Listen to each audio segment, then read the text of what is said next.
नमस्कार दोस्तों, स्वागत है आपका। आशा है आप सब लोग स्वस्थ होंगे।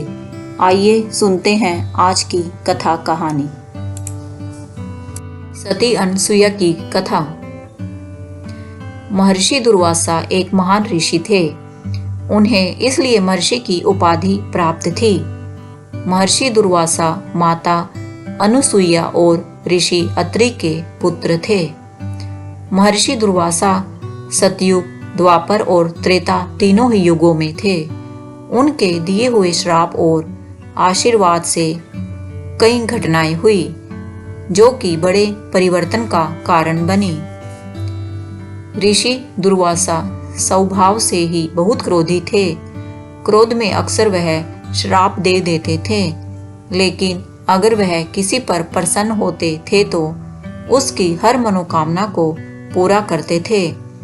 उनके क्रोध के कारण हर कोई उनसे डरता था।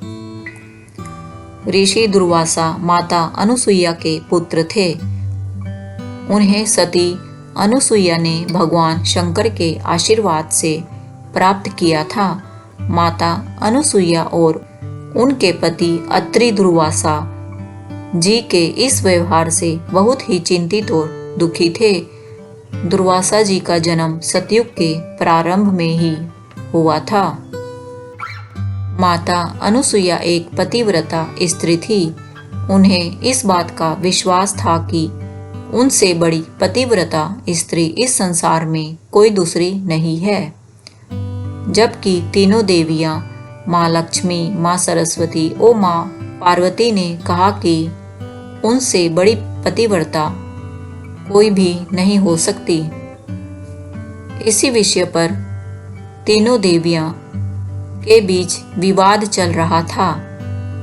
तब उनकी बात ब्रह्मा, विष्णु और महेश ने सुन ली। जब बहुत देर वाद विवाद के बाद भी इस बात का कोई परिणाम नहीं निकला कि सबसे ज्यादा पतिव्रता कौन है, तब तीनों देवताओं ने देवी अनुसुईया की परीक्षा लेने की सोची और तीनों देवियों पार्वती, लक्ष्मी और सरस्वती ने अनुसुईया की परीक्षा लेने के लिए भगवान ब्रह्मदेव, भगवान शिव और भगवान नारायण उनके पास भेजे। तीनों ही देवताओं ने भिक्षुक का रूप धारण किया और माता अनुसुईया से भिक्षा की मांग की। जब सती अनुसुईया भिक्षा लेकर आई तो उन्होंने यह शर्त रख दी कि वे तभी भिक्षा ग्रहण करेंगे जब सती अनुसुईया पूर्ण रूप से निर्वस्त्र होकर भिक्षा देगी। यह मांग बहुत ही विचित्र थी। इससे सती अनुसुईया का पतिव्रत टूट जाता। सती अनुसुईया को इसमें अवश्य ही कोई कारण समझ आया। तब उन्होंने अपने पति देव महर्षि अत्रि को यह बात बताई और जब महर्षि अत्रि ने ध्यान लगाया तो देखा कि तीनों ही देवता भिक्षुक बनकर आए हुए हैं। तब ऋषि अत्रि ने कहा कि इसमें कुछ भी गलत नहीं है, आप उन्हें भिक्षा दे दो।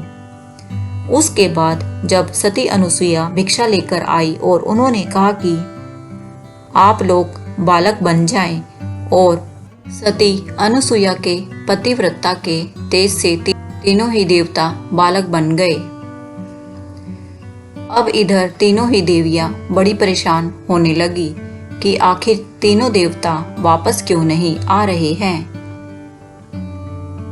जब वे उन्हें ढूंढते हुए महर्षि अत्रि के आश्रम में आई तो देखा तीनों ही देवता बालक बने खेल रहे हैं। उन तीनों ही देवियों ने अपने अपने पतियों को सती अनुसुईया से मांगा। सती अनुसुईया से मांगा तो सती अनुसुईया ने कहा कि नहीं, अब ये तीनों बालक मेरे पास ही रहेंगे। पर हाँ, यह अवश्य होगा कि तीनों देवताओं के मूल स्वरूप आपके साथ रहेंगे, लेकिन ये बालक स्वरूप अब मेरे साथ ही रहेंगे। तीनों देवियों को अपनी गलती का एहसास हो गया। उन्होंने सती अनसुया से इस बात की माफ़ी मांगी और उन्होंने वरदान दिया कि अब से तीनों भगवान ब्रह्मा, विष्णु, महेश के स्वरूप तुम्हारे बालक के रूप में तुम्हारे साथ रहेंगे। इस प्रकार तीनों देवताओं के रूपों में महर्षि दुर्वासा ने जन्म लिया। दोस्तों, कमेंट करके बताएं आपको आज की कहानी कैसी लगी। यदि यह धार्मिक कथा कहानी आपको बहुत अच्छी लगी है तो इसको लाइक करें। दोस्तों, अगर आपने अभी तक यह चैनल सब्सक्राइब नहीं किया है तो इसे सब्सक्राइब करके मेरी YouTube फैमिली का सदस्य बन जाएं। धन्यवाद। जय सिया राम। ओम नमः शिवाय।